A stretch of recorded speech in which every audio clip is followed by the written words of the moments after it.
Honor ကနေတော့မှ budget phone ဆိုပြီးတော့ထွက်ရှိလာတယ် Honor 85C ဖုန်းလေးအကြောင်းပြောပြပေးမယ်သူရဲ့ဈေးနှုန်းပေါ့နော်ဈေးနှုန်းကဆိုရင်တော့ဒီ RAM 4 internal memory 64GB ကို4,900,900ကျပ်ဆိုတော့ကျွန်တော်ဒီ9သိန်းနဲ့ရရှိမှာဖြစ်တယ်လက်ထဲမှာကန်ရတာတော့ပေါ့ပပရှိတယ်ဒီအနောက်ဘက်ကရိုးရိုးရှင်းရှင်းနဲ့တေးသေးတက်လေးလုပ်ပြီးထားတယ်ပေါ့နော် single nickel SD category ဆိုင်လို့ရမယ်ဒီမှာဆိုရင်တော့ကျွန်တော်ဒီ 3.5mm ချက်ပေါက်ပါတယ်အဲ့အတွက်ကျွန်တော်ဒီ FM radio တွေပါရင်နားထောင်ခြင်းနဲ့ဆိုလဲနားထောင်လို့ရတယ် speaker ကလည်းကျွန်တော်ဒီအောက်ဘက်မှာပဲဒီတစ်လုံးနဲ့ပဲထည့်ပေးထားတယ်ဒီ speaker ရဲ့အသံ track ကလည်းကျွန်တော်ဒီပုံမှန်ပဲပေါ့နော် side fingerprint ကိုအသုံးပြုပေးထားတယ်ဒီ power key နဲ့ fingerprint နဲ့ကတော့အတူတူပဲပေါ့နော် fingerprint အဖွင့်အပိတ်တွေကလည်းမြန်တယ်သူကတခုရှိတာကျတော့ရေတွေပါတွေမတော်တဆဖိတ်စင်တာတို့မိုးရေတွေပါမှာအသုံးပြုတာမျိုးတွေမတော်တဆပေါ့နော်အောက်တွေပါပြုတ်ကြတာမျိုးတွေအဲ့လိုမျိုးတွေကတော့နည်းနည်း queue ဆိုင်ရမယ်ဘာဖြစ်လို့ဆိုတော့သူကဒီ rating ပေါ့နော် IP64 တို့ IP65 တို့စတဲ့ဒီရေစုပ်ခန္ဓာမျိုးတွေမပါဘူးနည်းနည်းပါးထိခိုက်တာလောက်တော့ရနိုင်ပေမဲ့ဒီကြမ်းကြမ်းတမ်းသုံးလို့ရတဲ့အထဲမှာတော့မပါဘူး screen display ပုံစံကတော့ကျွန်တော်ဒီ water not display ပုံစံနဲ့ပဲလာတယ် screen size ကတော့ကျွန်တော်ဒီ 6.74 inch ရှိတယ် TFT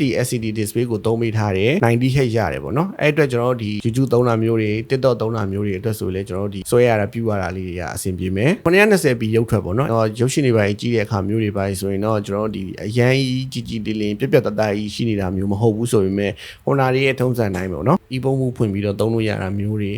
eye comfort လို့မျိုးဟာတွေဖွင့်ပြီးတော့သုံးလို့ရတယ်dynamic dimming ပါတာဖြစ်တဲ့အတွက်ညဘက်ဖုန်းသုံးတဲ့လူတွေဆိုရင်ကျွန်တော်ဒီဖုန်းကိုအကြိုက်ကြီးတဲ့အခါမျိုးတွေမှာဆိုရင်မျက်စိတွေပါရဲ့ရမ်းညောင်းတာမျိုးတွေပါကိုတက်တာစီမှာဖြစ်တယ်ပေါ့နော် software ဘက်မှာဆိုရင်တော့ Android 15 Magic OS 9.0 နဲ့လာတယ် Android version က15နဲ့လာတာဖြစ်တဲ့အတွက်တော့ဒီအရင်မနှိပ်ဘူးပေါ့နော်ကျွန်တော်ဒီသုံးနေတဲ့ app တွေ update တွေပါပေးတဲ့အခါမျိုးတွေမှာဆိုလဲသူကဒီ support ပေးနေအောင်မှာဖြစ်တယ် performance ဘိုင်းကတော့ Helio G81 ကိုသုံးပေးထားတယ် online game တွေပါဆော့ဖို့ကတော့အရင်အဆင်ပြေမှာမဟုတ်ဘူးဆော့ရင်လဲဆော့လို့မရတာမျိုးတော့မဟုတ်ဘူးဆော့လို့ကတော့ရတယ်ဒါပေမဲ့လည်းအရင်စကြည်နေမှုပေးတာမျိုးရှိလာမှာမဟုတ်ဘူးဖုန်းရဲ့ဒီ performance ကတော့ကျွန်တော်တို့ဒီ daily use အသုံးပြုတဲ့ app တွေပေါ့နော်ဒီ Facebook ဒီ TikTok ကျွန်တော် YouTube တို့ဟာမျိုးတွေကိုသုံးမယ်နောက်ဒီအလုပ်အတွက်သုံးတဲ့လူတွေဆိုရင်လည်းပေးတွေပေါ့နော် KPay တို့ Viber တို့ဘာတို့စတဲ့ app တွေကတော့အဆင်ပြေပြေချောချောမွေ့မွေ့အသုံးပြုလို့ရမှာဖြစ်တယ်နောက်ဘက်မှာတော့ camera က main camera တစ်လုံးပေါ့နော်30 megapixel 13 megapixel ကိုသုံးပေးထားတယ် camera ကတော့ကျွန်တော်တို့ဒီအလုပ်အတွက်ပေါ့နော် community တွေဘာတွေရိုက်ပြတာမျိုးတွေအတွက်ကတော့အဆင်ပြေတယ်ဒီ video ရိုက်မယ်ဆိုရင်တော့သူက1080p 30fps အထိရိုက်လို့ရတယ်ဒီဗီဒီယိုကလည်းကျွန်တော်တို့ဒီ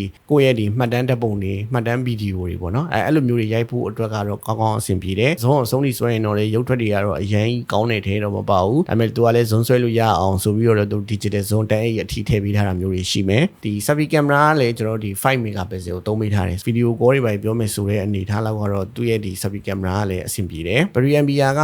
9260 mAh ပါတယ်ဆိုတော့ကျွန်တော်ဒီအလုပ်အတွက်သုံးတဲ့လူတွေ daily use သုံးတဲ့လူတွေအတွက်ကတော့တရက်လောက်ကတော့လက်ကြည့်စရာမလိုဘဲနဲ့ကိုအေးဆေးဆေးခံတဲ့အနေထားမှာရှိတယ်အားပြန်သွင်းမယ်ဆိုရင်တော့သူကတော့ဒီ15 watt 15 watt နဲ့အားသွင်းရမှာဖြစ်တယ်ဆိုတော့ဒီအကောင်လေးကိုအားသွင်းမယ်ဆိုရင်တော့ဒီ0 to 100% ကိုအားသွင်းမယ်ဆိုရင်တော့2နာရီကျော်လောက်တော့အားသွင်းရမှာဖြစ်တယ်ဆိုတော့ဒီအားသွင်းမယ်ဆိုရင်တော့အချိန်လေးကတော့ပေးရမယ်ပေါ့နော်ဒီကောင်လေးကတော့ကျွန်တော်ဒီအလုပ်အတွက်သုံးမဲ့လူတွေလူကြီးပိုင်းတွေကိုပေးသုံးတာမျိုးတွေဒီအလုပ်ငန်းမှာဆိုလဲကျွန်တော်ဒီဖုန်းပြောမယ်နောက်တစ်ခုကကျတော့ဒီအများအတွက်ပေါ့နော်ဒီအလုပ်လုပ်ဖို့အတွက်ဒီအလုပ်မှာထားဖို့အတွက်အလုပ်ဖုန်းတစ်ခုအနေနဲ့သုံးမယ်ဆိုရင်လေဒီကောင်လေးကအဆင်ပြေတယ်ဘက်ထရီအမ်ပီယာကလည်း9000ကျော်ပါတယ်တရက်လောက်ကတော့အေးဆေးဆေးခံတဲ့အနေထားမှာရှိတယ်ဆိုတော့ဒီအလုပ်မှာဆိုရင်ပို့ပြီးတော့အဆင်ပြေတယ်ဆိုတော့ဒီနေ့ကျွန်တော်ရဲ့ဗီဒီယိုကတော့ဒီလောက်ပါပဲပေါ့နော်နောက်တဲ့ဗီဒီယိုတွေမှာကျွန်တော်တို့ပြန်လည်ဆုံတွေ့ပါမယ်